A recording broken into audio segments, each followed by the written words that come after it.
fiquei implorando para começar. Bom, vamos começar só com um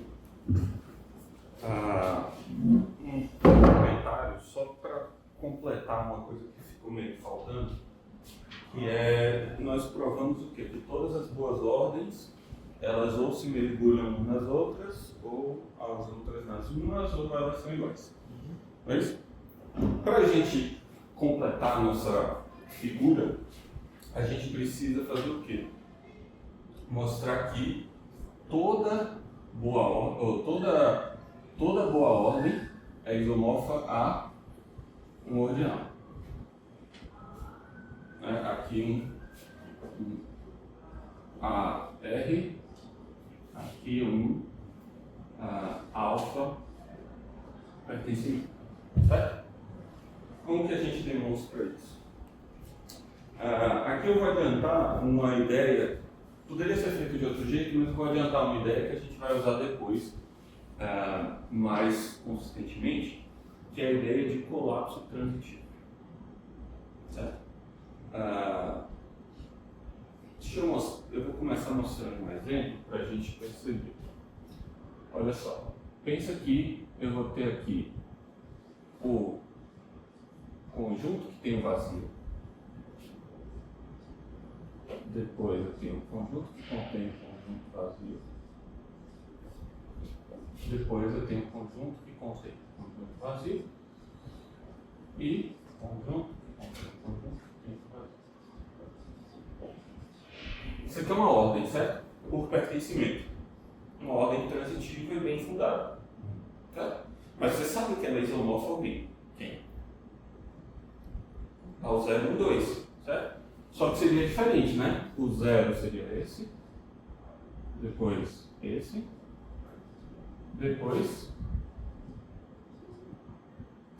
depois esse. Certo? É a mesma coisa, né? Percebe que esse daqui, ele não é, esse aqui tem uma relação com esse, de quê? De isomorfismo, certo? Esses aqui são isomorfos. Essa função aqui, ela é um isomorfismo. Correto? Preserva a mesma estrutura. Essa aqui é a relação de pertencimento.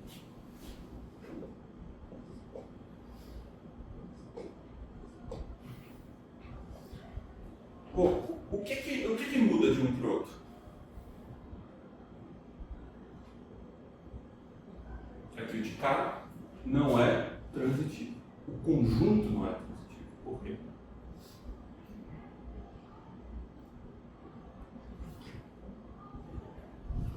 Bom, porque o vazio, por exemplo, pertence a esse e não está no conjunto. Certo? O meu A, digamos, é esse aqui. E eu tenho um conjunto que contém ele. Certo? Então o que é que no fundo eu vou dizer? A ideia é montar a partir desse um conjunto transitivo que representa ele. Certo? Como que a gente faz isso a partir desse? Vamos só pegar o exemplo para a gente entender a ideia. Como que a gente faz? A ideia é fazer recursão, só que sobre bem fundados. A gente não provou o teorema da recursão sobre bem fundados, e eu não vou provar, mas é a mesma coisa, só um pouco mais chata do que a recursão para ordinais. Tá?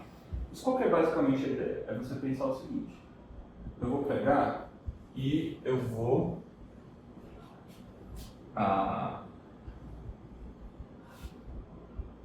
olhar para esse cara e eu vou pensar quem que é a extensão dele em A. O A.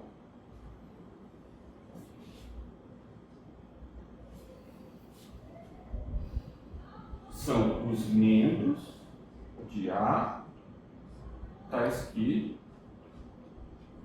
X pertence a isso. Aí, quem que vai ser esse conjunto?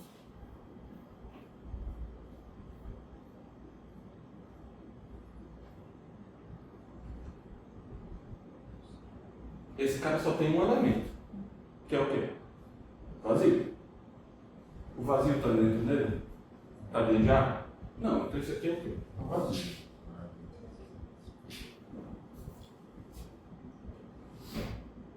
Certo? Beleza. Esse aqui eu vou chamar de o π. É comum usar o π como a letra do colapso transitivo. Tá? É bom às vezes ter essas repetições que fazem você identificar mais rápido o que está acontecendo. Isso aqui é o π de. Certo? Agora, quem que é o π desse aqui? Vai ser o π. Aqui já seria o π, mas aqui não tem nenhum anterior, para não ficar confuso, porque assim, é o π de x para x pertence a A e x pertence ao elemento.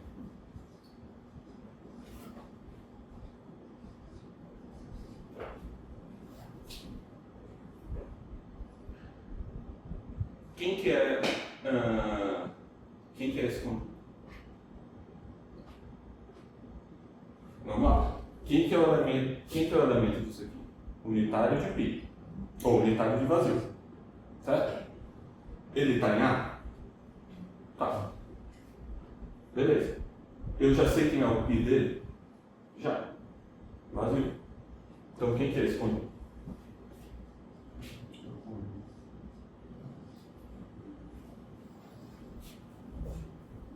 Tá? Deu segundo. Eu estou emulando a partir do pertencimento, a partir das funções da função aplicada dos níveis anteriores. Quem que vai ser agora o último? É como se estivesse reescrevendo a. Mas de modo mínimo. Né?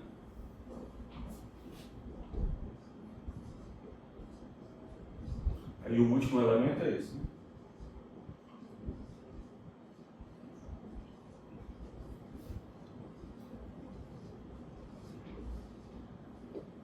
Quem que vai ser isso? Esse tem dois elementos. Então isso aqui vai ser o π do unitário do vazio e π do unitário do vazio. Quem que é isso? Eu já tenho esses resultados, né? Quem são? É o vazio e o unitário do vazio. Tá?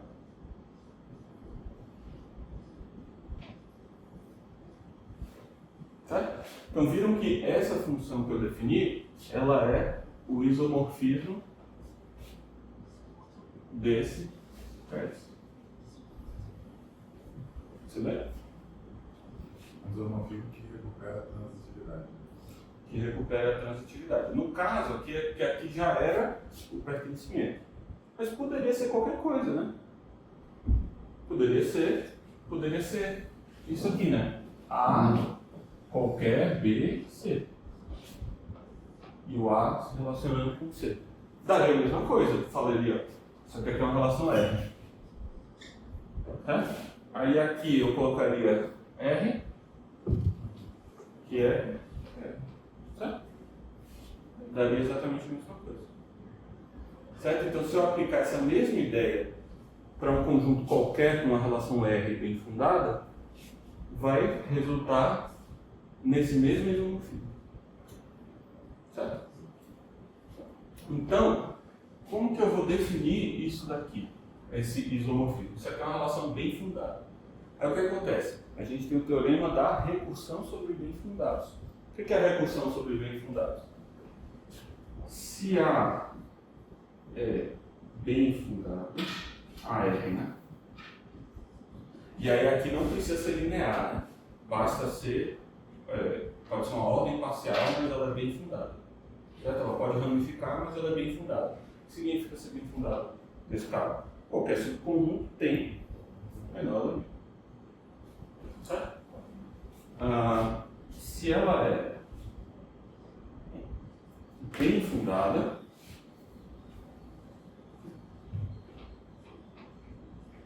certo? Aqui é o teorema da recursão.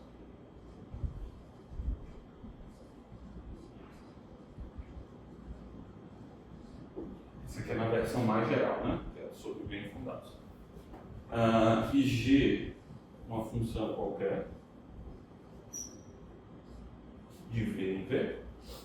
Então, existe F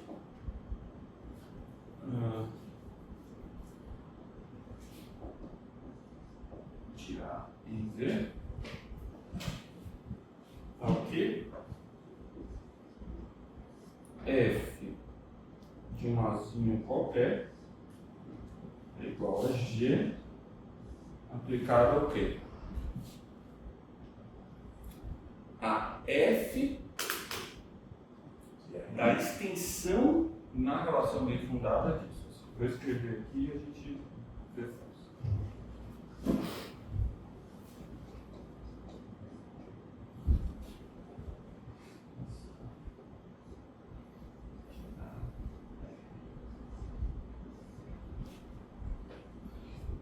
Por que é extensão, né? Tipo, são os menores no sentido da ordem R do que A. Certo? Por exemplo, quem seria a extensão de B aqui? Seria o A. Quem seria a extensão de A? Vazio. Quem seria a extensão de C? A e B. E se tivesse isso aqui?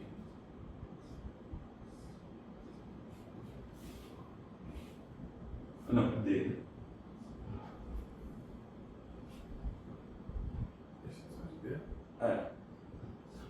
E aí, só para lembrar, tá vendo? Isso aqui não tem um elemento mínimo, tem elementos minimais. Certo? Por exemplo, esse conjunto aqui, A, B e D, ele tem dois mínimos, né? O A e o D. Aí a gente não chama de mínimo, chama de minimal. Certo? Porque eles são conjuntos que não, são elementos que não tem nenhum menor. Mas podem existir outros que não tem nenhum menor. Aí vamos colocar isso aqui é. Certo? Aí quem que é a extensão de B? A e D. Quem é a extensão de C? A, B e D. Certo? Não, no caso aqui eu não coloquei a seta daqui, né? Então seria só A e B. Exato. Mas essa a gente pressupõe, né, que a seta é transitiva. Não é transitiva. Mas ok. Não precisa ser transitivo, né? Naquele caso. Mas beleza. Então a extensão. Ok? Percebe que aqui, o que está acontecendo? Eu estou montando uma função a partir da aplicação de uma outra função sobre os resultados da função anteriores dentro de uma estrutura bem fundada. Essa é uma definição legítima também. Ali, voltando ali. A extensão de S seria A, B e C, né? S. Não, seria só C, né? Eu não coloquei nenhuma seta mais. A não ser que eu assumisse a transitividade dessas setas. Se eu assumir essa transitividade dessas setas, aí seria todos, né? Seria A, B, C e D. Se eu não assumir a transitividade, seria só o C. Certo? Beleza. Olha só, agora, essa ideia aqui, ela vai funcionar. Como que a gente vai definir? Deixa eu colocar aqui no canto para não apagar isso, para vocês terem visualizando. Que é o quê? Quem que vai ser o ordinal correspondente a essa ordem linear bem fundada?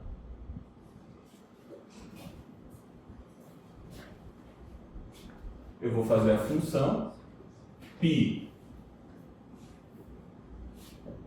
de A em V. Eu já sei que R é uma relação bem fundada, então eu sei que eu posso aplicar o teorema da recursão. Então, π de A vai ser π de x para x pertencente a A e x menor na relação R que A1.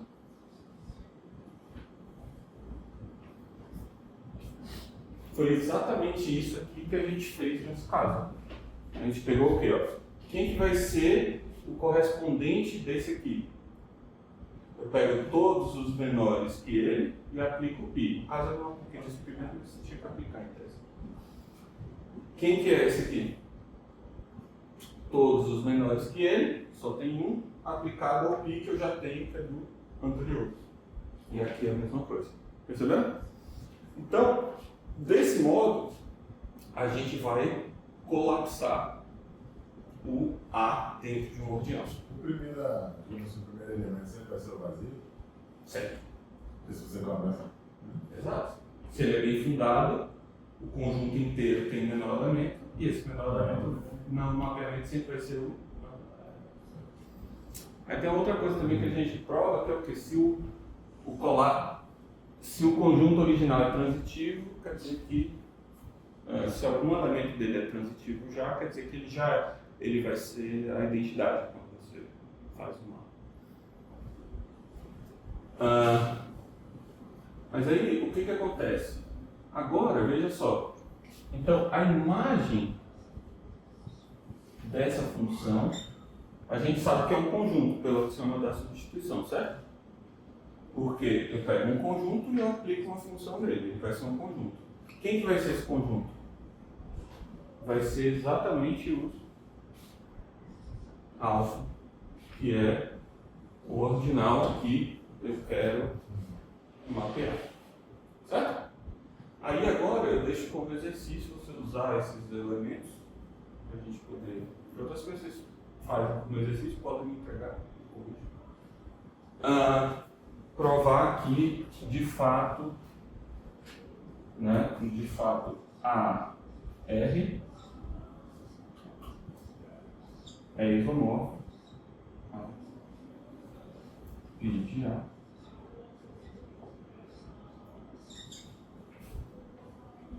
Provar que isso de fato é um isomorfismo. Perceberam? Então, com isso a gente agora sabe que todas as boas ordens têm correspondente. Percebe? É nesse sentido que os ordinais são uma representação canônica. Eu sempre uso o mesmo predicado, certo? A mesma relação, e eles têm uma certa propriedade de minimalidade. Aqui, percebe que tem coisa extra, né? Tem gordura a mais. Mesmo eu estou usando pertencimento, ele tá meio com coisas extras, né? Colchete demais, um colchete demais. Aqui é mínimo. Certo? Então é nesse sentido que os ordinais eles têm essa propriedade de representar canonicamente o universo que a gente está interessado. Beleza? E aí, com isso, a gente consegue agora várias coisas, né? Por exemplo, a gente sabe, com esse tipo de resultado, a gente pode agora falar sobre uma coisa também importante, que eu vou só mencionar, e aí quando a gente precisar de mais elementos disso, a gente faz em mais detalhes, tá? Que é a sequência Aleph. O que é a sequência Aleph? Sequência dos cardinais. O que é um cardinal? Né? Um cardinal já dentro desse contexto ele é o menor ordinal tal que existe, vou colocar aqui, o menor ordinal x tal que existe de A em x digital. Certo? Então a gente representa a cardinalidade de um número, de um conjunto, pelo menor ordinal. Então percebe que antes a definição de tamanho ela era relacional. O que faz com que eu só tinha um critério para dizer que duas coisas têm o mesmo tamanho? Tá? Que é o que? Existe uma função objetiva. Agora eu estou te dando o tamanho dele. Tá? Claro, você pode falar que isso é artificial, né? O que importa mesmo é o conceito. E de fato é. mas é importante para a gente tratar, é importante a gente poder tratar como objeto a partir de representações canônicas, porque a gente facilita muito a nossa vida. Certo? Então, por exemplo, Você diz que não depende da relação, porque é ele mesmo que você está definindo. eu estou dizendo quem é, eu estou te dando o objeto. Então, É como se fosse assim, ó, pensa assim. O que é, digamos que a gente tem um conceito de mesma nacionalidade. Certo? Então, beleza. Por que eu e você temos a mesma nacionalidade? Porque nós dois somos brasileiros. A gente se relaciona por essa relação de ter a mesma nacionalidade. Só que aí eu falo assim, mas eu quero agora ter representantes canônicos. Certo? Então eu vou dizer assim, ó, o brasileiro, ele vai ter uma pessoa que eu vou chamar de o brasileiro. Quem vai ser? Vai ser o Lula. Hã? Daran. Vai ser o Daran. Mas beleza. Existe o brasileiro, existe a brasilidade e existe o brasileiro. As pessoas são brasileiras, agora a gente, em vez de pensar nessa coisa de mesma nacionalidade, a gente fala o quê? O que é ser brasileiro a partir de agora? Que eu selecionei um elemento canônico. Agora eu tenho a mesma nacionalidade do Daran. Ele é a referência. Entendeu? Então é isso, eu escolhi um ordinal especial para ser a minha referência para o tamanho. Então, por exemplo, esse aqui, né? Mas é porque ainda estabelece alguma relação, é isso que eu não estava entendendo. Isso, mas eu escolhi um representante canônico. O ômega 2, ele tem a mesma cardinalidade de ômega, certo? Como que eu faço essa função? Eu mapeio o ômega em 0, o ômega 1 em 1, e depois eu mapeio todo mundo em n mais 2. Função de G. Beleza? Mas aí o que acontece? Eu diria o quê? Essas coisas, né? Isso aqui seria uma propriedade que, apesar de ter essa notação sugestiva de como se fosse objeto, a gente disse que isso aqui significa o quê? Tem uma função objetora entre os dois. Mas agora a gente não precisa nem escrever isso, a gente escreve o quê? Isso. É o ômega. É a referência do tamanho contável, né? Do primeiro cardinal infinito. E aí a gente consegue demonstrar que existe uma sequência de cardinais. Por exemplo, esse aqui, quando a gente está falando de cardinal, a gente vai usar uma notação diferente para... Essas duas coisas são a mesma, tá? Exatamente a mesma. São exatamente a mesma. Só que a gente usa essas notações quando a gente quer enfatizar coisas diferentes. Tá?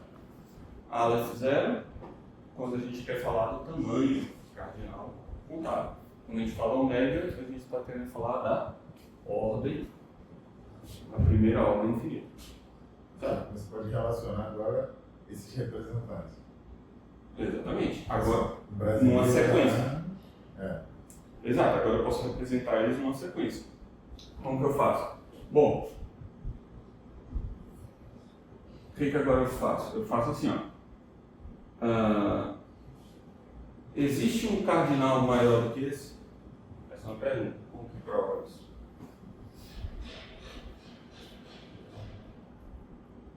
Não é tão simples. A gente usa vários dos resultados que a gente provou até agora. Que é o quê? A gente sabe que existe a cardinalidade disso aqui, não é? Ou melhor, isso aqui é um certo conjunto.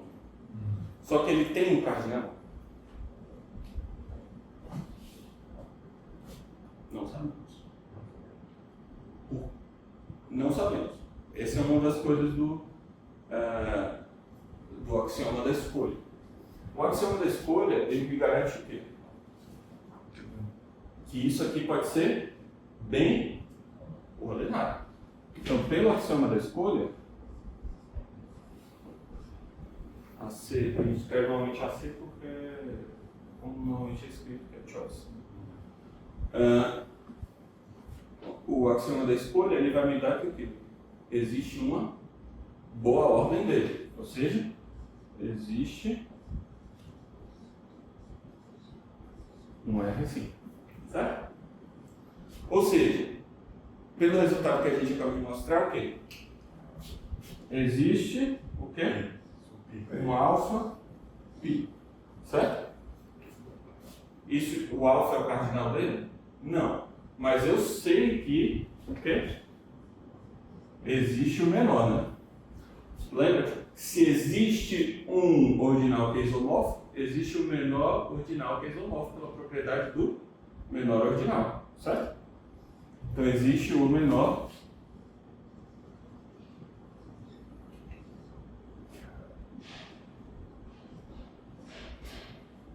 certo? E aí agora eu digo o quê? O tamanho dele é.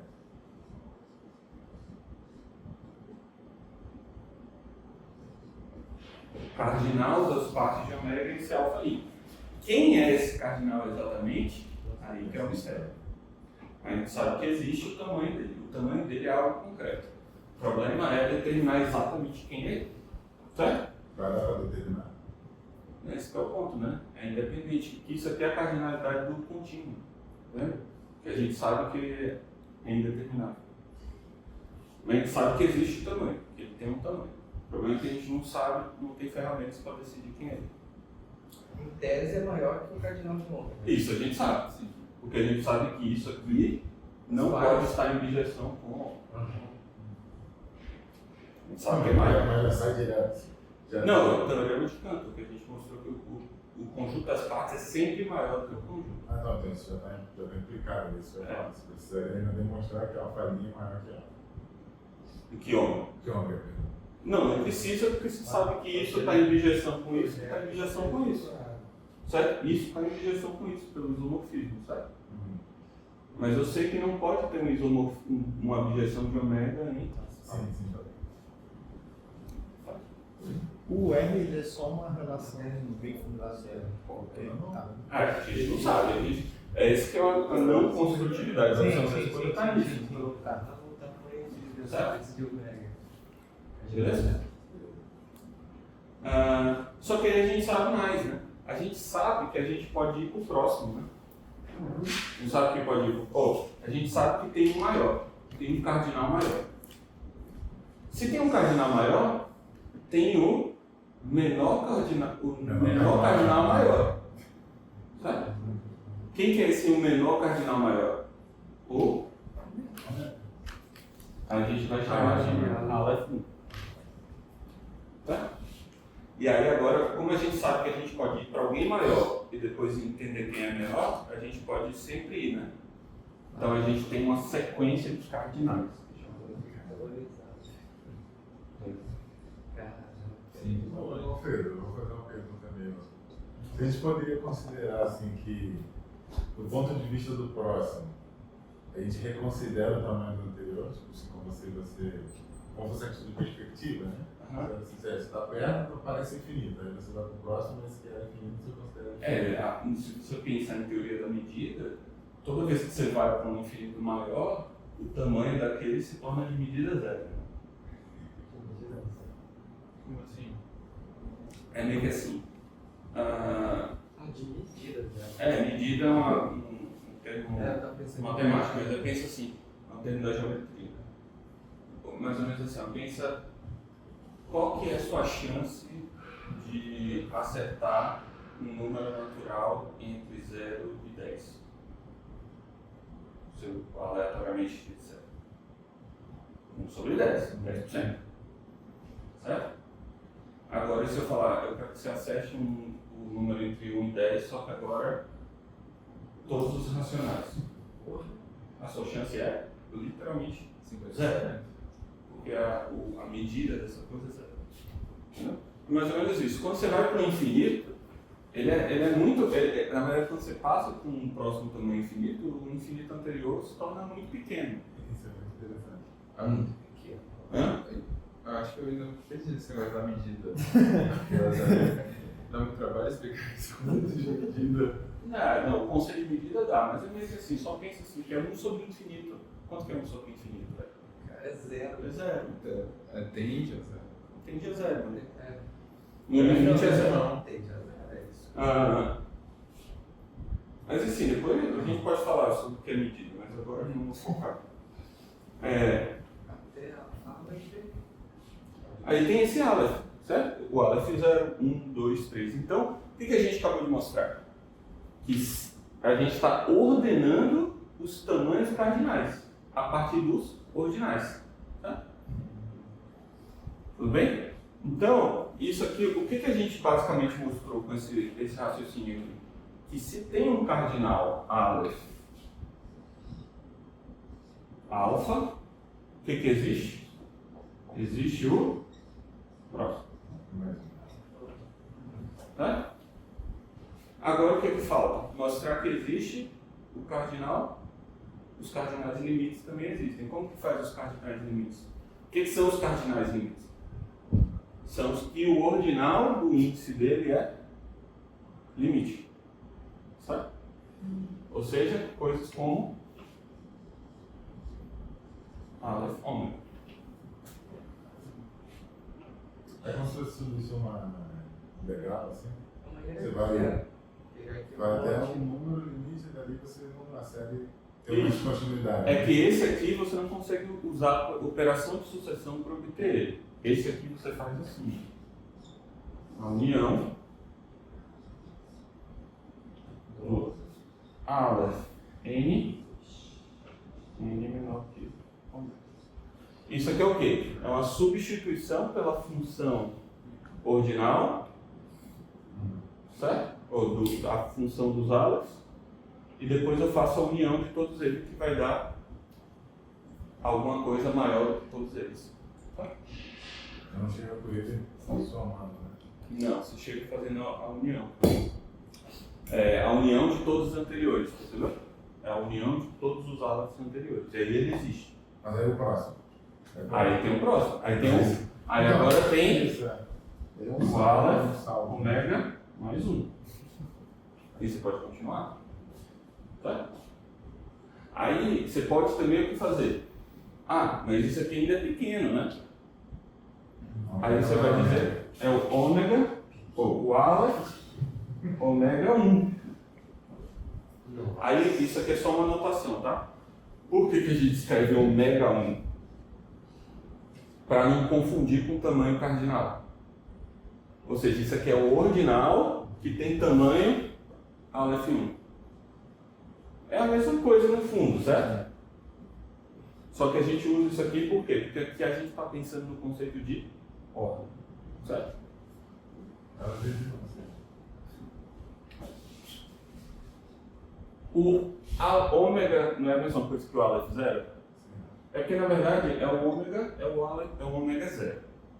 A gente omite porque ele aparece tanto que a gente omite. O Aleph 1, ele é literalmente o ômega 1. Certo? Só que se a gente escrevesse Aleph 1 aqui, ia ficar confuso. Por quê? Porque aqui ó, o índice aqui é ordem. Entendi. Eu estou fazendo uma ordem de tamanhos. Então, para ser preciso, normalmente você escreve assim. Então, esse aqui, ó, quem que é esse aqui? É o primeiro infinito maior que infinitos outros tamanhos infinitos. E esse aqui? É o primeiro infinito maior que uma quantidade incontável de infinitos. De tamanhos infinitos. E assim por diante. Você tem tudo isso. E aí você tem Mas todas... você tem tipo Aleph, ômega mais ômega? É. Também tem. Tem. Só ele só vai ser pequeno, né? É? Ômega. Beleza? Aí a gente entende. Perceberam por que a gente precisa dessas coisas? A gente precisa. Por que a gente precisa disso, né? Obter isso. Para a gente poder fazer esse passo, entendeu? Para ter as representações canônicas. Então isso também é uma coisa para ter em mente, né? Os cardinais, eles funcionam diferente quando você não tem o axioma da escolha.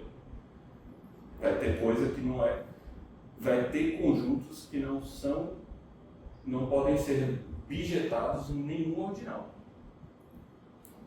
Como que experimenta isso? Hã? Como que inventa? É reminiscência. Vai brigando com as coisas até aparecer. É reminiscência. São anos de briga com o papel. Certo? Beleza. Aqui a gente então finalizou com essa parte. Eu deixei vários pontos em aberto aqui, mas qualquer coisa a gente vai completando à medida que a gente for precisar. Agora a gente vai fazer o seguinte. Finalmente, né?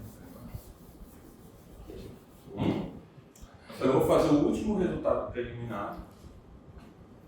Agora começou tudo. Aí eu vou começar o curso. Finalmente esse negócio foi o predator do ar infinito e tal. Finalmente a gente viu que qual era o negócio. Ele falou o nome da série, né? Ele falou o nome do filme. Quebrou a quarta parede. Quebrou o guarda-parede. Sim, o que acontece? Assim, esse resultado, isso que eu vou mostrar agora, sai um pouco da linha, mas é um motivador, aquilo que eu falei para vocês, que é, digamos assim, uma motivação de por que a gente pensaria que os reais são, o tamanho dos reais, de fato, tem cara de ser de ter tamanho Aleph, o primeiro cardinal maior que Aleph 0. Bom, vamos lá. E aí nisso a gente vai aprender uma técnica de teoria de modelos muito importante chamada back and forth. Beleza. Bom, primeiro a gente vai provar o seguinte. O resultado preliminar para isso é você provar que toda ordem linear,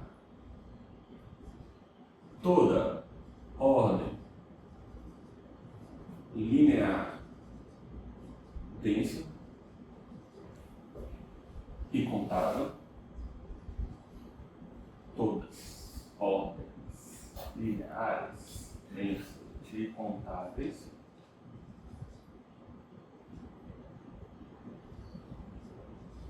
são isomorfas.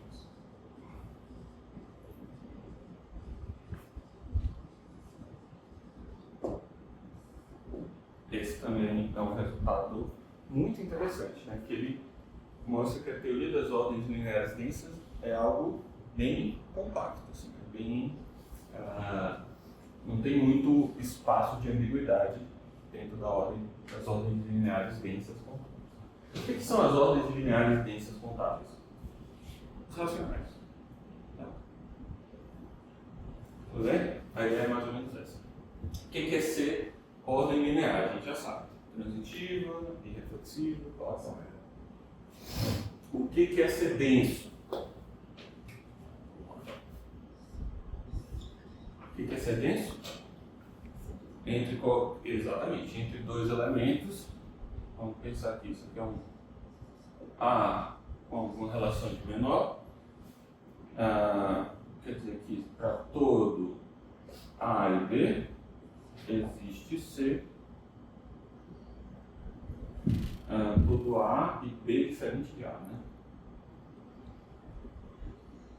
Todo A para todo B, se A é diferente de B, existe C.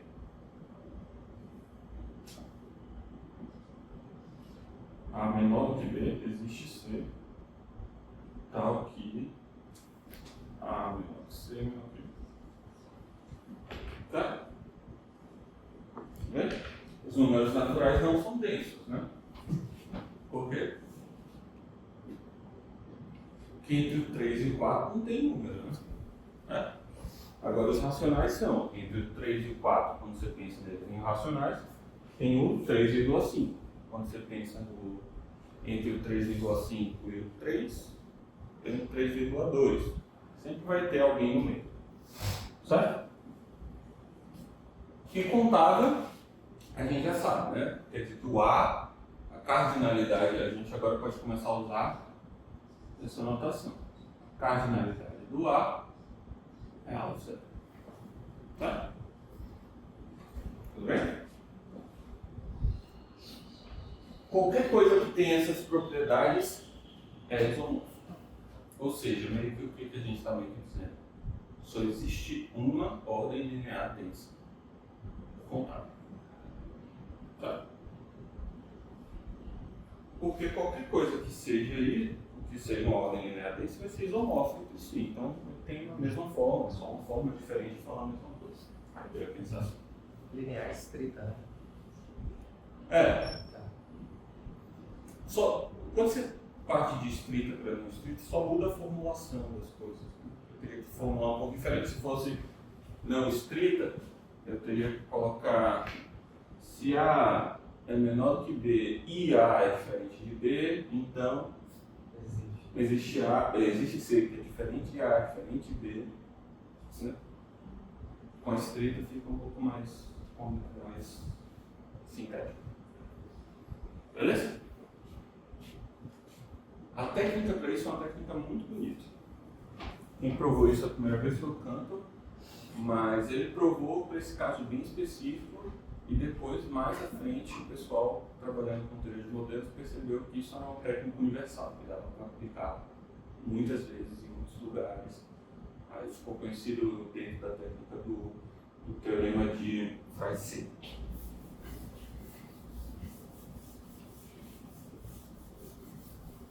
Alfredo, rapidinho, o Canto estava indo com o quê? Quando criou o estudo dele? Ele estava tentando entender a natureza do contínuo. Ah, já era esse problema. Não, você vai ver, porque a gente vai usar esse resultado para mostrar que os reais são o menor corpo que tem um subconjunto contável desse.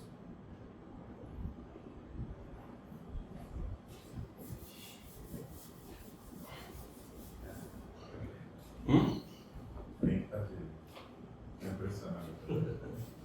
É bonito, né? Né, Tara? Sim. Meu.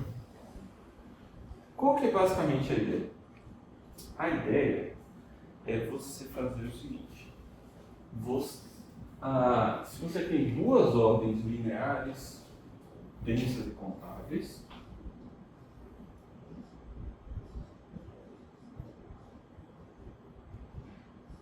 aqui eu teria que colocar um A, um B para diferenciar, mas vocês vão perceber que não precisa, porque pelo contexto fica claro qualquer coisa. Qual que é a ideia aqui?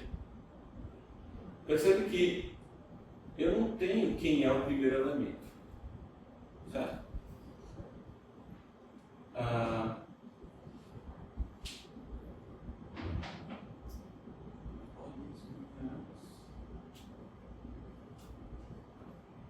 Será que tem mais alguma coisa?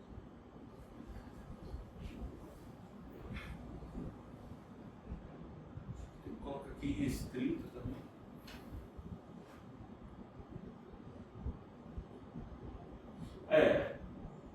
Que a gente costuma falar isso, mas a gente tem que adicionar aqui, que é sem menor elemento. Que não tem menor elemento. Tudo bem? Não é bifundado e não tem menor elemento. Tudo bem? Se não é bem fundado, não vai ter. Não, se não é bem fundado, não vai ter. O que acontece? Percebe que como eu só tenho, a única coisa que eu tenho é a ordem, eu estou pensando nos racionais, certo? Eu só tenho a ordem. Então se eu pego um elemento qualquer, ele não tem muito significado, certo? Você não sabe onde ele está, né? Não sabe onde ele está. Não tem informação nenhuma sobre isso. A única coisa que eu sei é que ele está numa ordem linear. Certo? Então, percebe que eu poderia começar mapeando um elemento. Começa com um elemento qualquer desse. Mapeia onde? Um elemento qualquer desse. Posso começar arbitrariamente. A ideia é justamente que A construção de um isomorfismo entre um e outro pode ser feita por etapas. Eu vou montar um método de estender isomorfismos finitos para isomorfismos maiores. Ou seja, eu começo de um isomorfismo numa restrição do domínio e eu vou fazendo o quê? Eu vou estendendo esse isomorfismo. Certo? Olha, mas como que a gente começa fazendo isso? A gente não tem, isso aqui é uma ordem linear, isso é irrestrita, né? Para baixo para cima. Mas o que eu sei que a gente já provou? Que todo conjunto é bem fundado. Ou seja, existe uma ordem para eles. Ou melhor, na verdade, né? A gente nem precisa disso, porque a gente já tem isso. Sabe? Existe uma função de ômega em A. É isso que isso aqui está dizendo, em outras palavras, certo? Então o que a gente tem? A gente tem uma ordem dos elementos. A gente pode ordenar esses elementos de modo bem fundado. Então a gente começa com isso. A0, A1, A2, A3. E a gente faz a mesma coisa com o B. B0, B1, B2, B3. Eu não entendi, o A não era bem fundado. Não, o A. Não. Essa relação não é bem fundada em A. Certo? É que nem os racionais, lembra? Os racionais, a relação de menor dos racionais é bem fundada? Não, a gente mostrou isso, né? Você pegar, por exemplo, os elementos maiores do que raiz de 2. Tem menor elemento? Não. Sempre tem, exatamente. Sempre tem um entre os dois, sabe? Então não tem menor elemento. Então essa relação não é, mas a gente sabe bem ordenar ele com aquela técnica das diagonais, né? Que a gente fez com coloca os racionais aqui num plano cartesiano e aí você vai ordenando assim. Esse é o 0, esse é o 1, esse é o 2, esse é o 3, esse é o 4, esse é o 5. Você vai assim e você bem ordenou todos os racionais. Certo? Percebe? O ponto é, aquela relação não é uma boa ordem, mas ele é bem ordenado. Até porque está aqui, né? Está dito aqui. Ele está dizendo, existe uma boa ordem com o ômega. Certo? Beleza. Só que isso não diz como que a gente vai mapear esses dois domínios de modo que elas sejam isomórficas. O que a gente faz?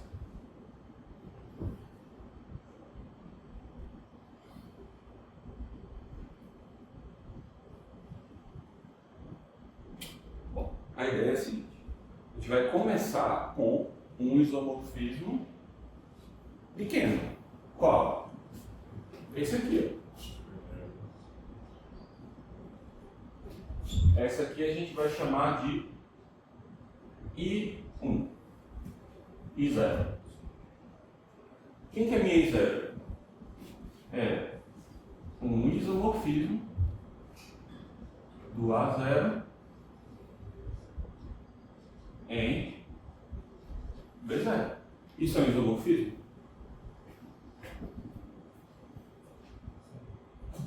Sim, né? Preserva todas as relações? Preserva, não tem nenhum. Certo? Essas duas estruturas, a estrutura que só tem o elemento A0, ela não é menor do que ela mesma. O predicado vai ser vazio, né? Então não preciso fazer nada, você pega um isomorfismo. Certo? Beleza? Agora eu quero estender esse isomorfismo para o próximo. Como que a gente vai fazer? A gente vai fazer o seguinte. Agora, a gente começou, pensa assim, a gente começou mapeando o A0, certo? Agora a gente quer mapear pelo B, e a gente vai fazer, daí que vem o back and forth, certo? Idas e vindas. A gente começa pegando um elemento da sequência do A, mapeando no B. Depois a gente pega no B e mapeia no A, certo?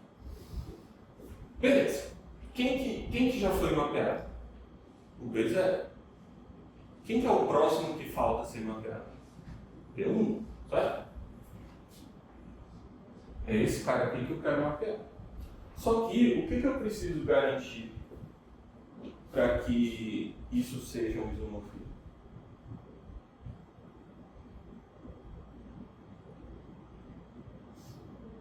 Eu tenho que olhar qual é a posição desse B, desse B0, desse B1. Vamos olhar.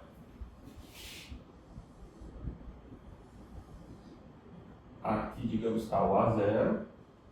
Aqui está o B0. Aí, onde que você quer que esteja o B1? Não sei. Pode estar aqui, pode estar aqui, pode estar em qualquer lugar. Lembra? Isso aqui não tem necessariamente nenhuma correspondência com essa ordem aqui. Tá? Não é? Onde está? Escolhe. Em cima ou embaixo? Assim. Só tem essas duas opções, né? B1. Beleza. Eu posso mapear no A1? Não sei. Depende. Se o A1 estiver aqui, eu posso mapear no A1? Mas você pode escolher também. Não, por quê? Porque tem que ser isomorfismo. O que o isomorfismo tem que garantir? Que preserva a ordem. Então, o A0 é maior do que o A1. Então, o B1 teria que ser menor que o B0, mas não é. Então, posso mapear o B0 o B1 no A0? Não, não posso. Por isso que eu escolhi em cima, pode dificultar. Aí eu teria feito o contrário. Certo? Não posso. Mas o que eu posso fazer?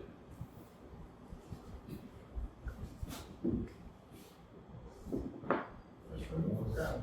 Eu escolho outro cara. Eu olho onde está o A2. Onde está o A2? Está aqui. Pode ser o A2? Mas o que significa isso? Eu não entendo. Escolher para como que você escolhe? Você sabe disso? Não, eu estou colocando porque a gente não sabe. Então eu estou dificultando para a gente entender o conceito. Eu estou arbitrariamente selecionando onde estão essas posições para a gente entender o que tem que ser feito. Sim, mas objetivamente como que seria? A gente vai chegar lá. Ah, tá. Primeiro eu estou entendendo, depois a gente... Eu gosto de fazer isso. Né? Primeiro eu entender meio que com um exemplo bem concreto, para depois descrever a coisa. Olha só. Não pode ser o A2 também. Mas o que eu garanto? Alguém está aqui. Certo? Por quê? Porque é ilimitado, certo? Tem alguém aqui. O que eu garanto? Tem um menor ordinal que está nessa região. Existe alguém nessa região? Existe, certo? Porque sempre existe um elemento maior. Certo? Correto? Sempre existe um elemento maior, então existe alguém. Existe alguém com menor índice? Existe, porque sempre tem um menor ordinal. Certo? Então tem pelo menos um, né? Tem pelo menos um. E tem um que a gente sabe exatamente como escolher, que é o menor ordinal. Então, digamos que o menor ordinal, que é maior aqui, que está nessa posição, é o A5. Certo? Todos os outros, A3, A4, estão aqui, nessa região. Então, o que eu sei? Como o A5 é o menor cara que está acima do A0, na ordem original, então eu sei quem que eu tenho que mapear no B0, ou do B1. Quem que é? O A5.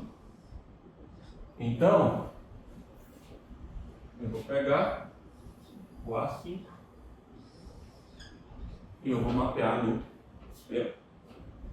E agora? Aí que vem o brilhantismo da técnica do back and forth. Que é o quê? Se eu começasse, por exemplo, a fazer o A0 e depois mapeasse o A1, depois o A2, depois o A3, o que poderia acontecer? Poderia ter buracos. Poderia ficar alguns sem serem mapeados. O back and forth é o que vai garantir que todo mundo seja mapeado. Eu faço um pouquinho no B, um pouquinho no A, um pouquinho no B, um pouquinho no A, um pouquinho no B, e eu vou treinando, de modo que eu garanta que todo mundo ninguém vai ser esquecido. Então o que eu faço? Eu mapeei o A5 no B1. E agora? Quem que eu quero mapear? Então aqui, quem que é o A? Exato. No back and forth. Quem que é o Y? Ele mapeia o A0 no B0, B1. o A5 no B5. A gente pensa que está mapeando o B1, mas a gente quer montar uma função sólida de um lado e do outro. É um isomorfismo, então não importa. Não. Certo? O A5 no B1. É. Certo?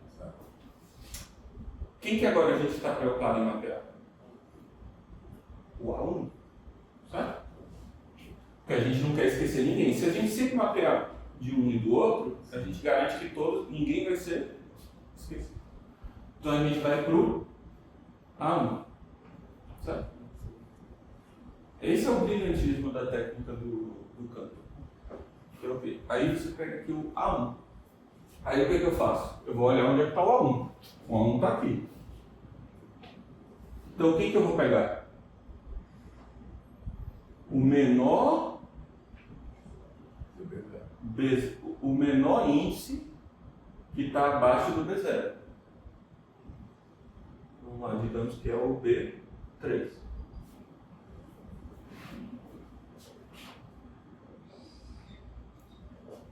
Então, o I2 vai ser tudo que eu já tenho, mais o A1 mapeado no B3. Certo? Agora, só para completar, antes da gente fazer a definição completa, formal, né? O que a gente vai fazer? Alfredo, você pressupõe que a EB tem a mesma cardinalidade? Sim, né? Ah, sim, eu não pus, né? Não pode ter. Mas todas as ordens lineares densas contáveis. Mais uma vez.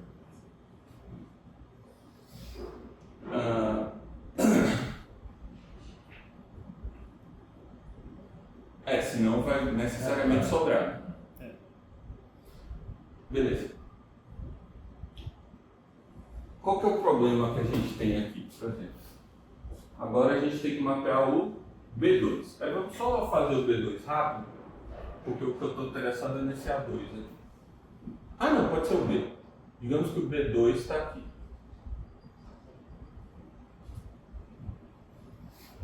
Onde que eu mapeio? Hã? Tem que ser entre os dois, né? Exato. Tem que ser entre o A0 e o A5. Só que o que a propriedade de denso me garante? Que tem alguém. E se tem alguém, tem um com menor índice. Certo? Então eu vou pegar o menor índice da sequência de A que está nessa posição, digamos que é o A7. Então, o B2 vai A7.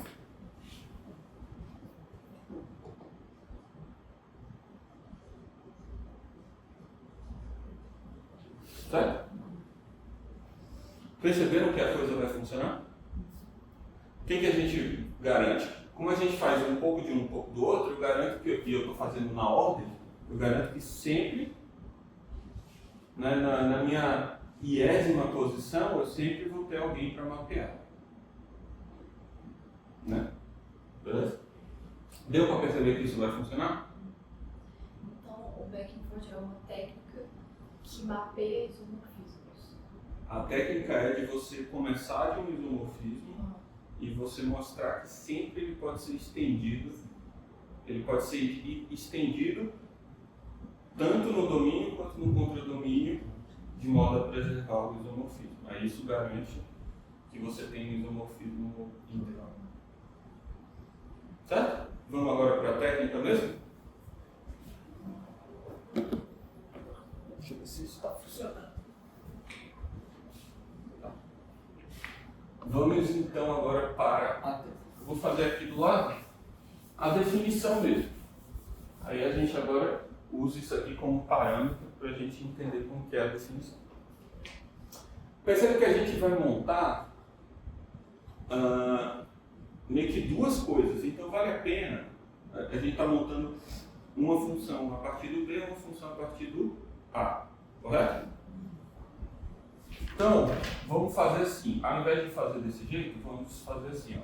Esse é o I0, esse é o I0 linha. Esse é o I1, esse é o I1 linha. Tá? Vocês vão perceber por quê, só para melhorar na hora de a gente observar um resultado. Tudo bem? Beleza. Quem que vai ser então, como que eu vou definir o I0? Na força bruta, né? Eu simplesmente digo quem é o I0. O I0 é A0 e B0. Acabou. O I0 eu simplesmente defino. E agora a gente vai definir isso aqui o quê? Recursivamente, certo? O que a gente vai fazer? A gente tem que dizer como que a gente vai estender para o próximo. Aí eu vou dizer, ó, quem que é o I, quem que é o I0 linha? Eu preciso das duas bases, né?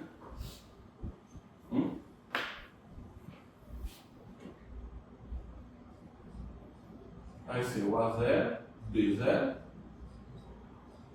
e o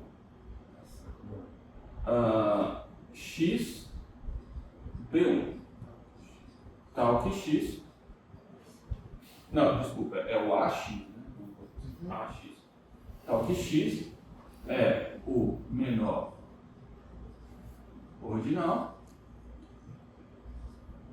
Tal que o quê?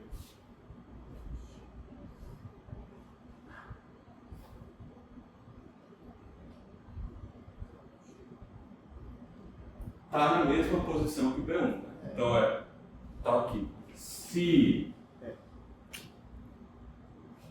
A0 menor do que B0, AX menor do que B1, se... Oh, desculpa, loucura. B0, B1. Se B0 menor do que B1, então A0 menor do que AX. E se B1 menor do que B0, AX menor do que A0. Beleza. Beleza, isso aqui está bem definido, né? Por quê? Por que isso aqui está bem definido? Porque sempre existe um, né, que tem essa propriedade. E como sempre como existe um que tem uma dessas duas propriedades, existe o de menor índice que tem essa propriedade. Beleza? Pela nossa propriedade do menor ordinal. Aí agora vamos para a nossa cláusula recursiva. Quem que vai ser o IN mais 1? Aí que vem o difícil. Só uma coisinha antes, eu não sei se você falou nesse momento, eu deixei de escapar. Mas quando você fala do menor ordinal, você pode falar também das partes, assim. Você tem um conjunto todo, você fala que tem um menor ordinal, mas você pode recortar um pedaço lá também tem um menor ordinal. Sim, porque todo conjunto de ordinais tem um menor ordinal. Mas pensar as partes do conjunto também como conjunto. Porque teve uma hora que você fez isso ali. Subconjunto. Não sei se... Todo subconjunto é o menor ordinal. Não, por exemplo, entre o A0 e o A5. Isso, Só pode considerar que é um conjunto? Vamos lá, só fazer em detalhe só uma vez para você entender. A gente pegou aqui, né, o B2 e aí aqui entre o A0 e o A5, né? Então eu faço assim, ó. Toma o conjunto X tal que A0 menor do que AX menor do que A7. O que é a propriedade do menor, ou o que é a propriedade da densidade me garante? Certo ou assim? Pô, desculpa. O que é a propriedade da densidade me garante? Que isso não é vazio. Beleza. Isso aí é o quê? É um conjunto de ordinais. É um conjunto de ordinais, então ele tem o menor ordinal. A gente sabe exatamente até como faz para pegar o menor ordinal. O que faz? A interseção. A interseção desse conjunto. Não, beleza, eu tava. É que na minha cabeça tava assim. Isso aqui vai dar um ordinal alfa. E no caso aqui a gente diz que é o 7. Percebeu? Eu tava achando que só tudo podia ser considerado para tudo, não para um pedaço. Você pega. Mas se você redefine como um conjunto. Isso, você faz. Para você fazer isso, o que você sempre tem que fazer é toma o conjunto dos índices que tem essa propriedade. Aí toma o menor desses índices. Entendeu? Por isso que mais você sempre tem que garantir o quê? Que não é vazio. Certo? Beleza? Aí aqui tem um problema que a gente ainda não passou ali no exemplo, por erro meu, né? Talvez eu tinha que ter escolhido melhor minhas coisas, mas tem o seguinte ponto. Quando eu chegar aqui no B3, ou no A5, na quinta iteração, no I5, eu vou tentar mapear o 5, mas ele já está mapeado.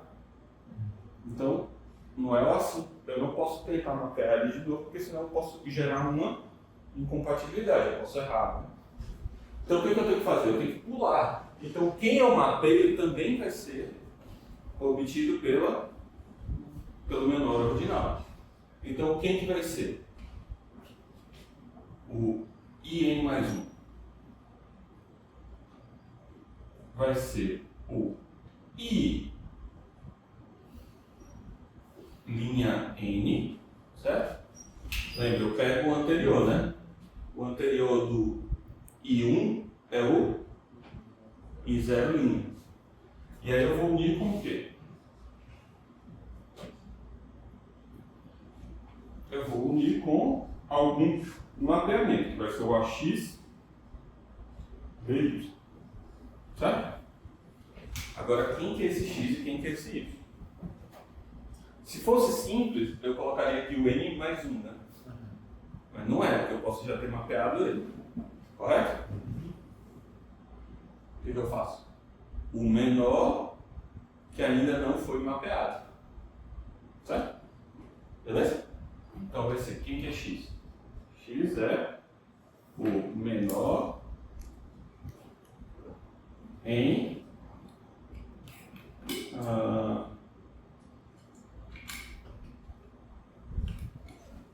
A menos domínio IN. Certo? Eu pego o A, que é o conjunto de todos, pego quem que já foi mapeado, por exemplo, se a gente estivesse nesse estágio, seria o 0, o 1, o 5 e o 7. Certo? Então, pego lá, tiro os que já foram mapeados, ou seja, os que estão no domínio, e aí eu olho quem é o menor. Quem que é o menor? A2. Certo? Então, X é o menor aqui que está dominado. E aí o que? Agora eu tenho que investigar quem é a posição desse AX, né? Onde que está esse AX dentro desse domínio. Certo? Tudo bem? Bom, X. Hã? Em relação a B agora. Não, em relação a B, não, em relação a X, né? Porque ele é quem eu estou mapeando. Aí o B eu só tenho que achar alguém correspondente. Lembra? Bom, você não já sabe que o agora o X é o menor? Não, ele é o menor índice que não foi mapeado, mas eu não sei a posição dele. Se, por exemplo, foi o A2, certo? Foi o A2, certo? Agora, eu sei quem é a posição dele. Quem que é a posição dele? Ele está entre o A1 e o A0.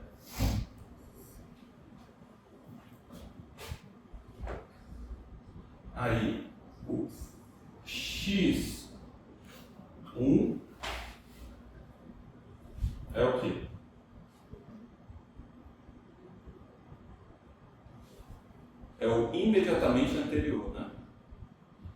criar essa função do lado para simplificar a nossa notação.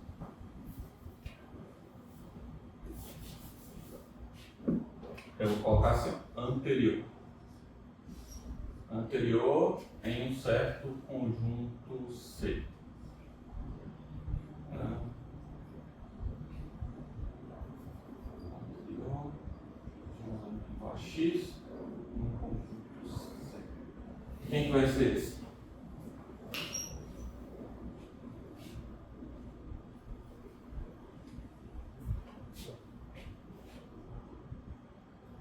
Aí ele vai ser vazio, só para dizer, ele é nada, caso não tenha anterior, ou seja, caso não exista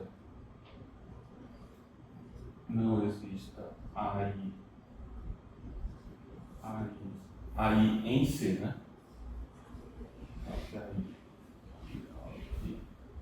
X, certo?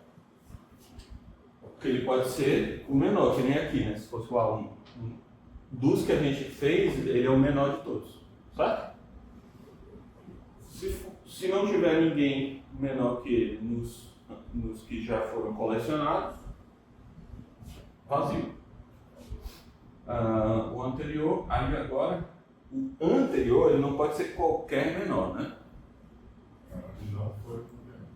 Exato. Ele é o quê? Ele vai ser o AK, é o que? AK menor do que AX, e para todo AI em C, se AI menor do que AX, então AI menor do que A.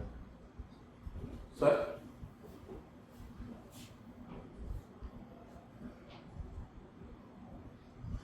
Vamos lá, dar um tempo para vocês digerirem. O AK é alguém menor do que o AX, e qualquer outro elemento, se for menor do que AX, ele vai ser menor do que AK. Ou seja, ele é o menor deles. Pensa assim, ó, pensa que você está aqui nesse A7. Quem que vai ser o AK dele? Os menores são esses, né? Pode ser o A2, o AK? Não, não pode ser o A2. Por quê? Porque o A0 também é menor do que o A7, mas ele não é menor do que o A2. Agora pode ser o A0, porque o A0 é menor do que o A7 e todos os outros que são menores do que o A0. Certo? Ele é o maior elemento menor. Certo? O anterior, o imediatamente anterior, é o maior elemento menor do que ele. E o posterior, né?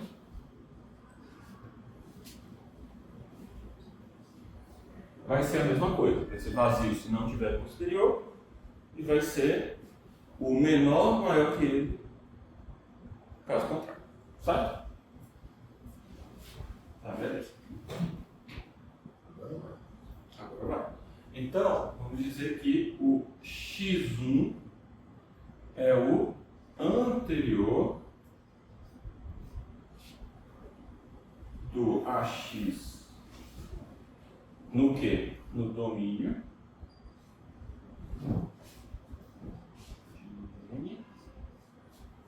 E o X2 vai ser o posterior de AX no domínio anterior. Beleza?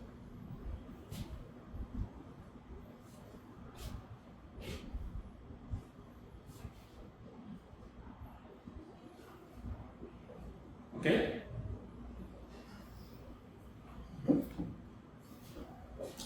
Beleza, agora que eu sei exatamente onde que ele está, o que eu faço? Eu sei que o AX está exatamente na posição entre o AX1 e o AX2. Certo? Por exemplo, que nem aqui, ó, o A2 está entre o A0 e o A1. Então, quem que eu tenho que procurar? Eu olho quem é o B correspondente e faço o quê? pega o menor índice que está nessa posição. Então, quem que vai ser o y? É o menor em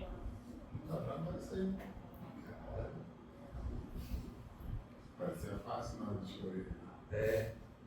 dá trabalho, mas a ideia é esse que é o ponto. O que a gente fez é isso aqui. Agora, a ideia está aqui. Você lembra aquilo que a gente falou? Você começa com a ideia e depois formaliza. Formaliza até com uma forma de checagem, de ver se está preciso. Mas a ideia está toda aqui. Hã? Bota o estagiário para formalizar. Assim. Exato. Então, o y é o menor nos b's que ainda não foram escolhidos, tais que o quê? Tal que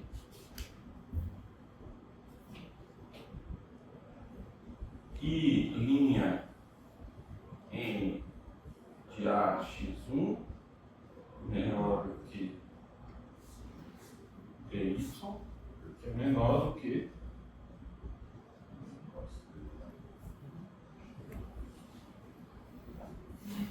tá? Daí o que?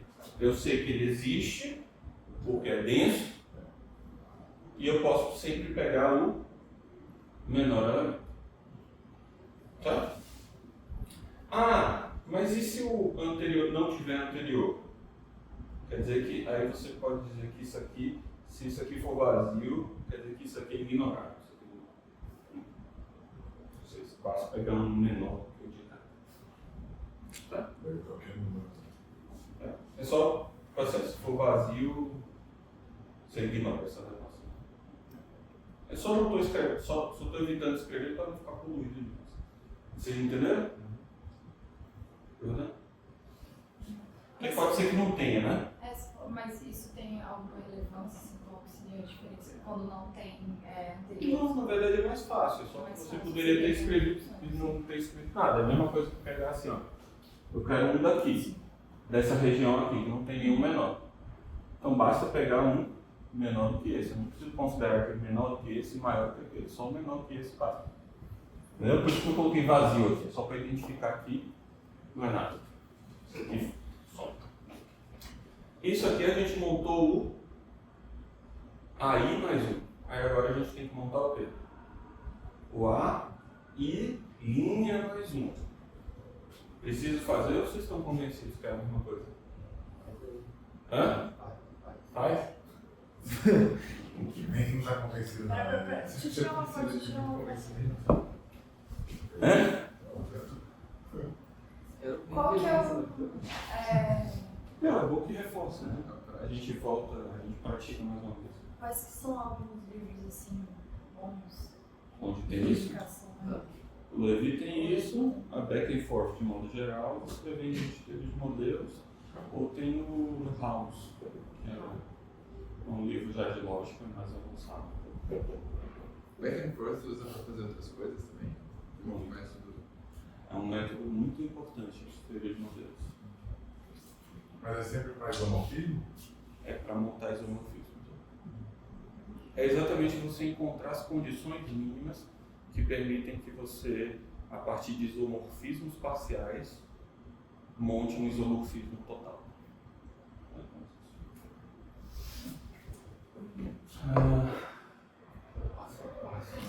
Quer? Passo a passo.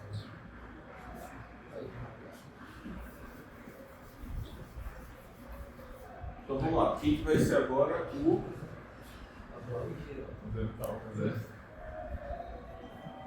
Quem que vai ser o I', N mais 1? O anterior dele é o IN mais 1. Certo? União com um par. Algum par. AX, BY. Só que agora tem que lembrar o quê? Aqui eu estava mapeando, eu estava pegando o primeiro X e agora eu tenho que pegar o primeiro Y, certo? Porque agora que a gente tem a ver com back and forth. Não posso só fazer de um lado, eu tenho que fazer dos dois para que nenhum fique esquecido. Certo? Então, y é o menor em vezes menos o que já foi mapeado, né? Então, a imagem do IN mais 1. Certo? É o menor índice que ainda não foi mapeado. Agora, o que eu tenho que fazer? Eu tenho que identificar quem é o anterior e posterior do BY. Então, o BY1 vai ser o anterior do BY dentro do range do IN mais 1. E o BY2 igual ao posterior do BY range mais 1. Certo? X é o menor. X vai ser então o menor Em A, domínio de N mais 1. em A sem o domínio de IN mais 1, tal que A está na posição adequada, ou seja, IN mais 1. Aí eu tenho que tomar a inversa, né? Tem que tomar a inversa de BI. É quem foi mapeado naquele BY. Então, I menos 1 BY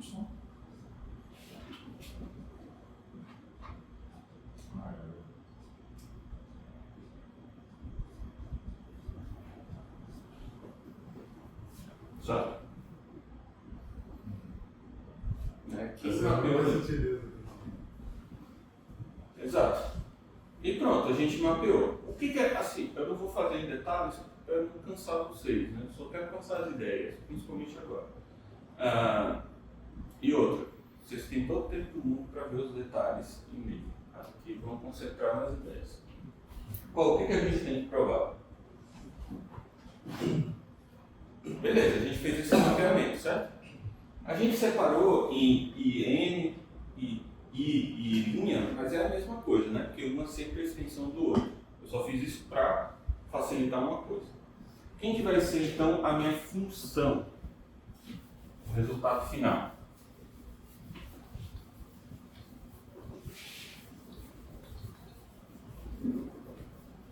Quem que vai ser o resultado final? Vai ser a função I, que é a união de todos os INs. Certo? Posso fazer a união de todos os INs? Posso. Por quê? Porque todos são compatíveis, certo? Porque eu só sempre estou adicionando novos pares. Então eu nunca vou criar uma incompatibilidade porque eu sempre estou adicionando novos, né? Eu sempre adiciono para alguém que ainda não foi mapeado. Aí aqui, beleza, aqui eu tenho que ter um pouquinho mais de cuidado, porque o quê? Eu adiciono alguém no domínio, mas percebe que eu adiciono alguém que não pode ter sido mapeado ainda. Por quê? Porque se ele foi mapeado, teria alguém entre esses dois, e não pode ter, né? Pode ter alguém já mapeado entre BY1 e BY2? Não, porque se tiver, ele não poderia, um dos dois não poderia estar certo, né? Como anterior ou posterior. Pensa assim. Aqui o Y1 e Y2. Certo? Aí o que a gente descobriu? Que o BY está entre esses dois. Certo? Beleza? Pode ter alguém que já foi mapeado entre o Y1 e o Y2? Se tivesse, o que aconteceria? Ele estaria aqui ou aqui. Se ele estivesse aqui, quer dizer que contrariaria o fato de que o Y1 é o posterior. E se estivesse aqui, contraria o fato de que o y2 é o anterior. Então não pode ter nenhum cara mapeado anteriormente. Então aqui não tem ninguém que foi mapeado. Então, como é um isomorfismo, como eu sei que cada um desses é um isomorfismo, né, que a gente montou de modo a ser um isomorfismo, a gente montou preservando exatamente a ordem, cada um desses é um isomorfismo. Então quer dizer que não pode ter nenhum A entre esses dois que está mapeado. Então, necessariamente esse AX é novo. Né? AX não está no domínio de A mais 1. Certo? Então, beleza, isso aqui é uma função. Isso é função.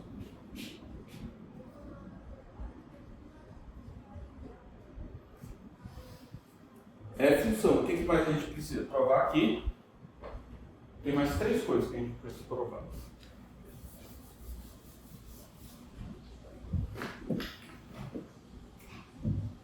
Bom, que isso aqui é um isomorfismo de A em B. Tá? Hã? Assim, para ser preciso tem. Mas por quê? Porque você só sabe. Construiu para ser assim, não Construiu para ser assim. Mas assim, só para ser completo você teria que fazer. Mas como você faz isso? Só falando, né? Você vai falar assim, ó, se alguém for... Você tem que mostrar o quê? Se A menor do que A1 menor do que A2, o que a gente tem?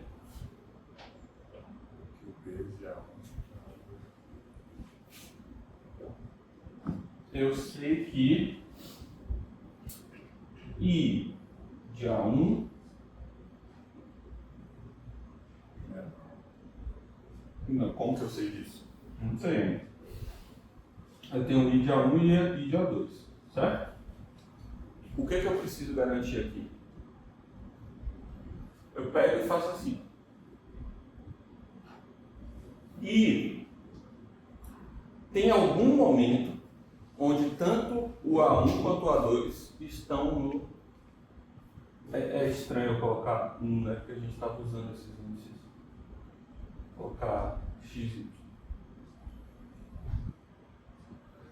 Tem algum momento em que tanto x quanto y estão no domínio, certo? Por quê? Aí que vem a necessidade de fazer o back and forth, né? Que é o quê? Eu sei que existe algum momento em que tanto o A1 ou o AX quanto o AY estão no domínio. Por quê? Eu pego quem tem o maior índice. Quem que é maior? X ou Y? Não sei, tá fácil.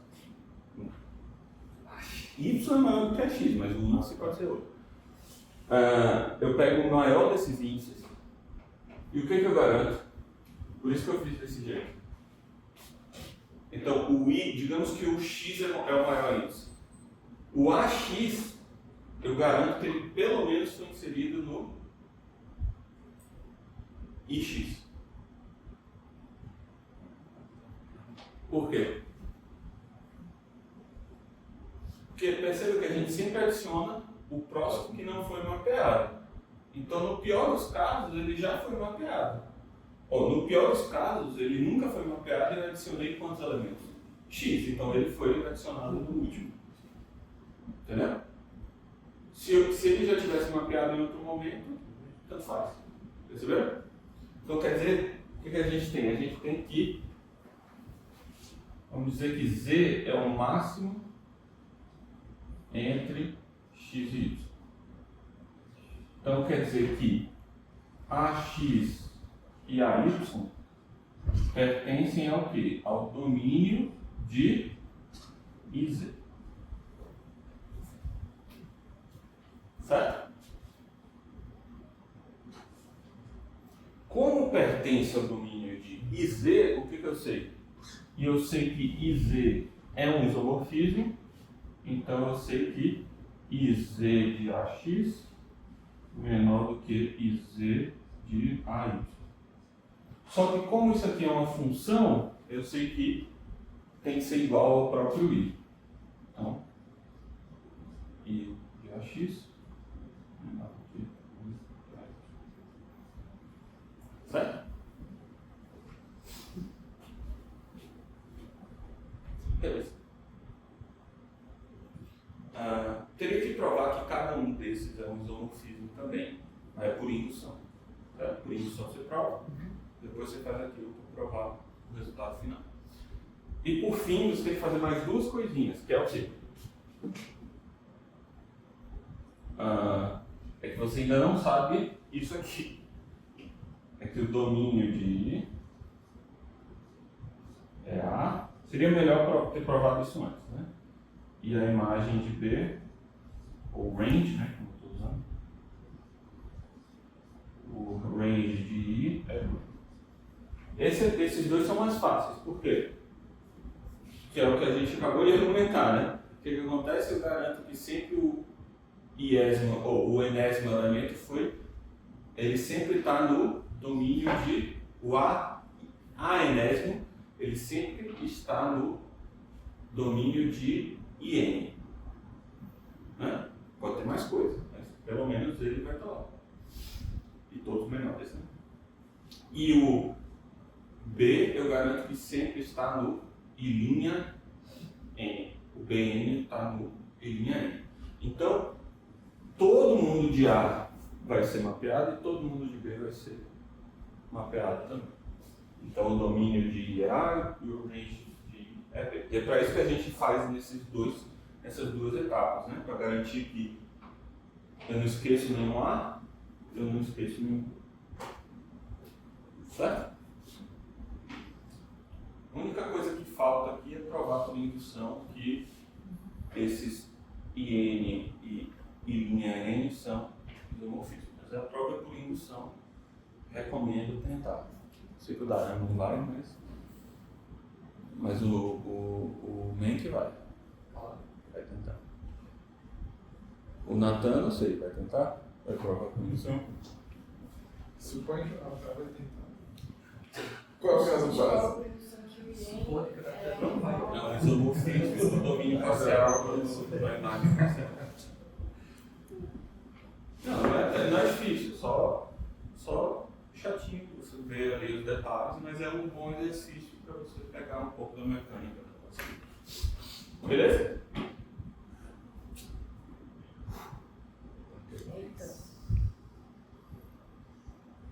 Certo? Tá.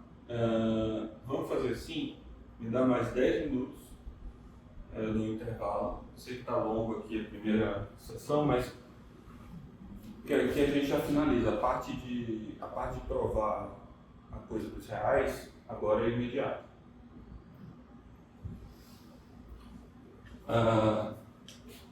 Apagamos. O que a gente acabou de mostrar? Só lembrando, né? O que a gente mostrou? Que todas as ordens lineares densas são... Vamos lá. Incontáveis, isso. Só que aí o que acontece? Como consequência, a gente tem que os corpos.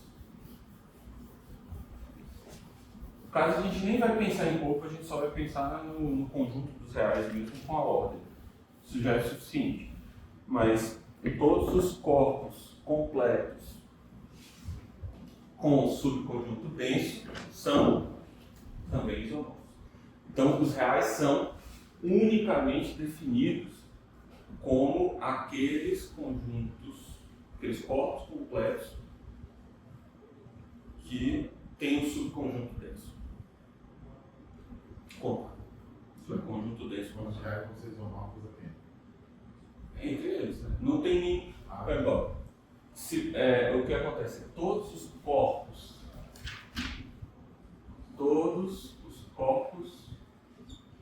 lineares densos, ou todos os corpos lineares completos.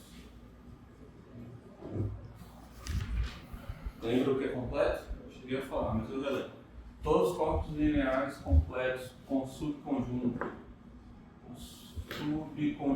denso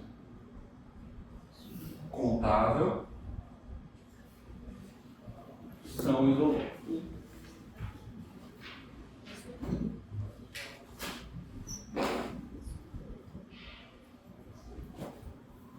Isso quer dizer,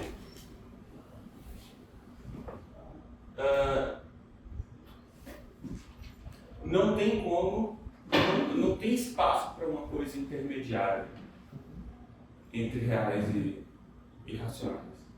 Pelo menos nesse sentido. Internamente. Né, do tipo, ó. Então, imagina que tem os reais 1 e os reais 2.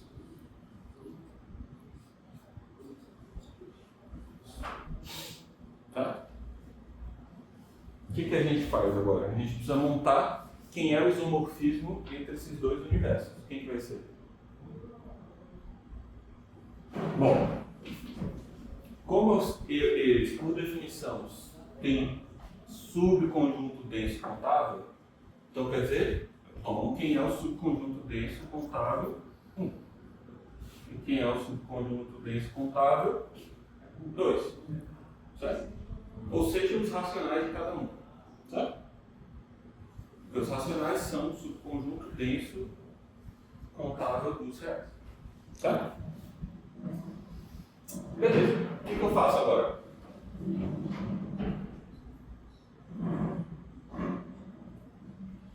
Aí agora eu vou contar um fato. A gente não estudou aqui a topologia da reta real, mas a gente já falou um pouco disso, então vou só afirmar, né?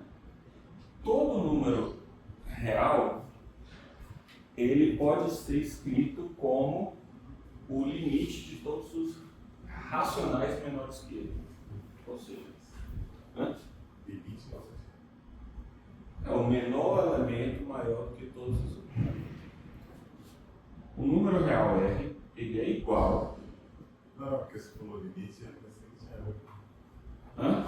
Você falou limite Mas é o limite mesmo. no sentido do cálculo. No mesmo sentido do cálculo. Ah, É que é parecido, só define de um modo um pouquinho diferente, mas é a mesma coisa. Ele é o limite no sentido de ele é o menor maior. É a mesma coisa que no cálculo, é o menor elemento que é o menor elemento que é maior que todos na sequência. Certo?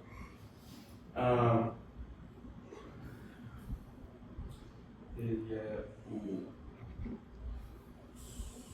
supremo de todos os. Supremo seria o quê? É o menor que é maior que todos. Tá? Tudo bem? Ele é o supremo de todos os números racionais menores do que. Tá? É uma propriedade bem natural dos reais, que é o quê? Todos os reais podem ser entendidos a partir de uma aproximação dos racionais. Por exemplo, quem que é o supremo, se eu pegasse assim, ó, quem que é o supremo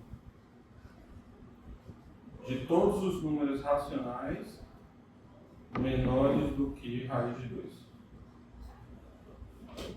Quem que é o menor número que é maior do que todos os números racionais menores que raiz de 2? A raiz de 2. A raiz de 2.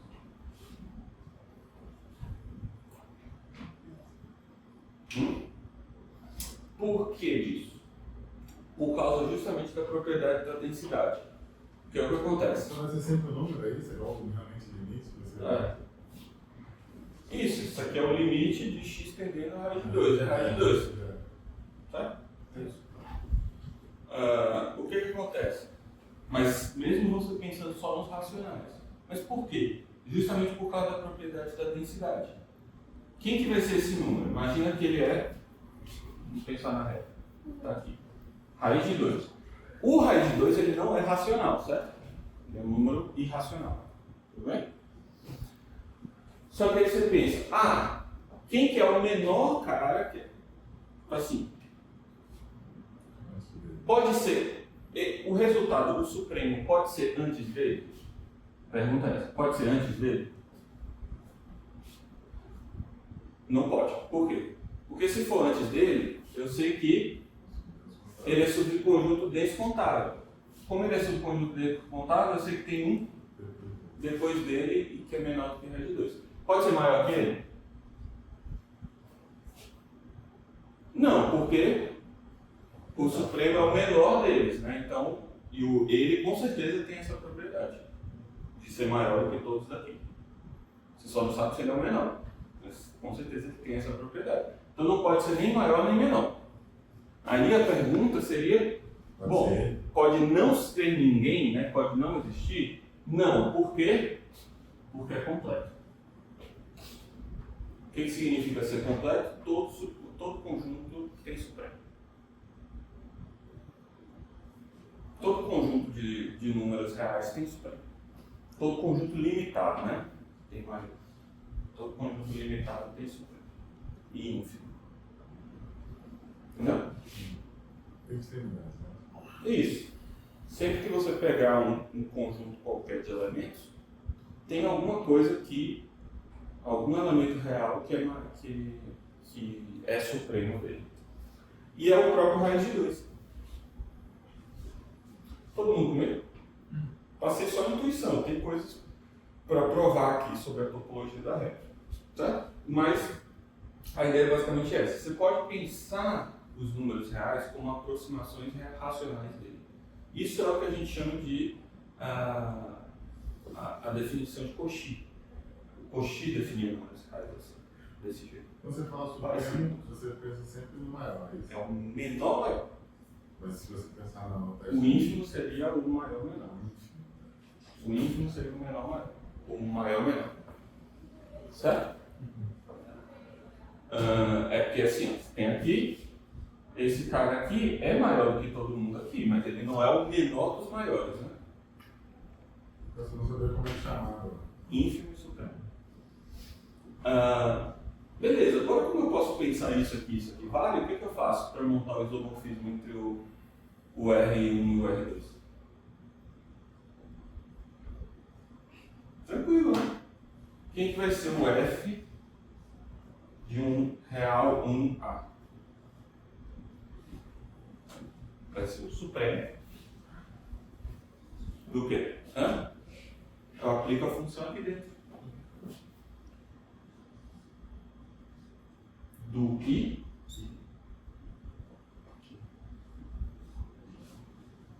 de x, tal que x pertence a Q1 e x menor que A.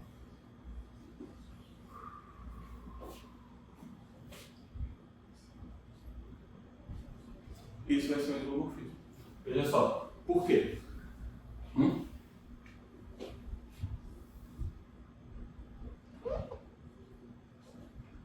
Pensa assim, eu estou pensando aqui o raiz de 2, né? Aí eu penso todos os racionais menores que estão aqui, certo? E aí eu tenho um isomorfismo dos racionais desses nesses, certo? Aí o que eu faço? Eu transporto todos os racionais de uma das retas na outra, e aí eu vou ter o quê? Uma sequência de racionais aqui. Quem que vai ser o mapeado do raiz de 2? Vai ser exatamente o supremo agora desse conjunto dos mapeados. Entendeu? Aqui, aí esse aqui vai ser o raiz de 2, 2. Né? Esse aqui é o raiz de 2 e o real 1 e esse. Certo? Então isso é bastante forte, né? Os reais têm essa característica, né, de serem, eles são, apesar de eles serem superiores, né, digamos, eles têm mais elementos, não só tem mais, como tem infinitamente mais elementos, eles são balizados, eles são controlados pelos racionais. E os racionais, eles são unicamente determinados. Então, os reais são unicamente determinados pelo seu conjunto de racionais.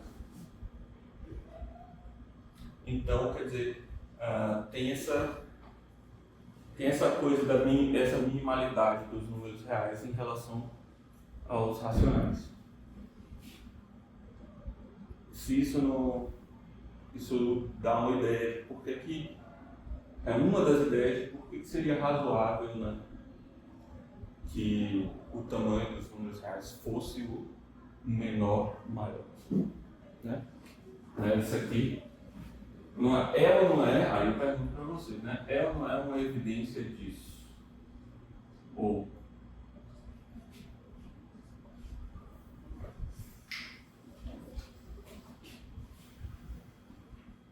agora vocês entendem essa linguagem, né? O cardinal dos números racionais é o Aleph 1, ou seja, o primeiro cardinal maior do que o contábil.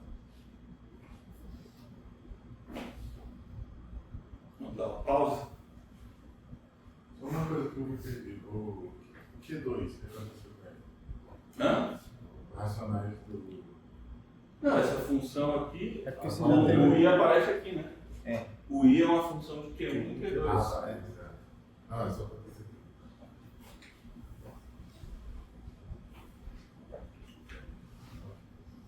Certo? Eu transporto todos os racionais menores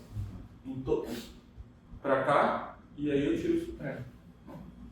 É claro, como eu disse, estou omitindo, tem etapazinhas que precisam ser demonstradas aqui para mostrar que isso é de fato um isomorfismo. Tá? Você usa o backing for para você mostrar que aquele subproduto denso é isomorfo ao outro subproduto denso. Isso. Aí, Beleza? Deixa eu parar aqui. A gente volta.